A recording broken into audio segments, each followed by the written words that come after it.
السلام عليكم، ازيكم عاملين ايه؟ يا رب دايما تكونوا بخير. في البدايه برحب بكم جميعا، وزي ما احنا متعودين في فصل الشتاء بنحب نعمل الكيكات بجميع انواعها. النهارده هنعمل كيكه حلوه جدا اقتصاديه، كيكه البرتقال، ومكونات كمان بسيطه قوي. وان شاء الله لو اول مره تعملوا كيك هيطلع معاكم ناجح 100%. تعالوا نركز مع بعض ونشوف المقادير عباره عن ايه. اول حاجه هنسمي بسم الله ونجهز عندنا بوله او بسيمه، ونحط 3 بيضات بدرجه حراره الغرفه، يعني يكونوا بره التلاجة من قبل. وبنزل كمان بكوبايه من السكر وكيسين من الفانيليا. لو انا حابب السكر زياده في الكيك ممكن احط كوبايه ونص من السكر. كمان في الخطوه ديت لو انا حابب احط بشره برتقال مفيش اي مشكله خالص، لكن بصراحه انا ما بحبش بشره برتقال، يعني بيمرر معايا الكيك شويه. لو انتوا حابين بقى الفليفر عالي او التست يكون عالي شويه ممكن نحط اسانس برتقال. انا كده كده هحط عصير برتقال فريش، لكن خلينا نمشي مع بعض خطوه خطوه وان شاء الله الكيك هيطلع معاكم زي الفل. ومش شرط كمان يكون مضرب كهربائي زي ما انا شغال، ممكن تتعمل في الخلاط، ممكن تتعمل بمضرب اللي هو المانوال اللي هو المضرب السلك اليدوي.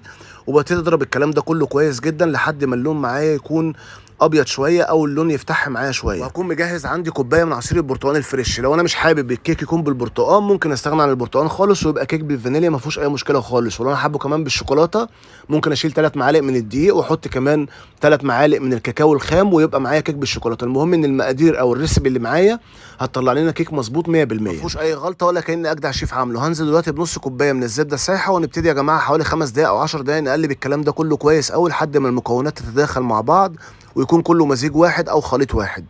هنزل بكوبايه من عصير البرتقال الفريش، وقلنا الخطوه ديت ممكن نستغنى عنها. لو انا حابه بالليمون ممكن احط ليمون مع شويه اسانس ليمون.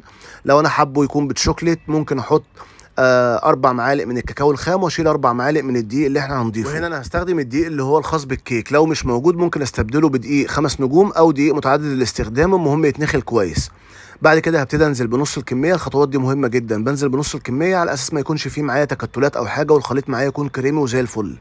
بعد كده هبتدي انزل بنص الكميه اللي فاضله وكيس كيك شيف وذره ملح، واضرب الكلام ده كله ضربه محترمه. كده يكون خلصنا اخر خطوه في الكيك بتاعنا. عايز اقول لكم طريقه سهله جدا وبسيطه، اتمنى فعلا تجربوها. وعشان تكونوا عارفين هي مش هشه او مش كيكه اسفنجيه، وفي نفس الوقت مش تقيله زي الباوند كيك او كيكه الزبده. تحس كده ان هي ما بينهم هما الاثنين. عايز اقول لكم مكوناتها بسيطه قوي وخطواتها سريعه. اتمنى فعلا تجربوا الوصفه ديت وتقولوا لي رايكم ايه في الكومنتات.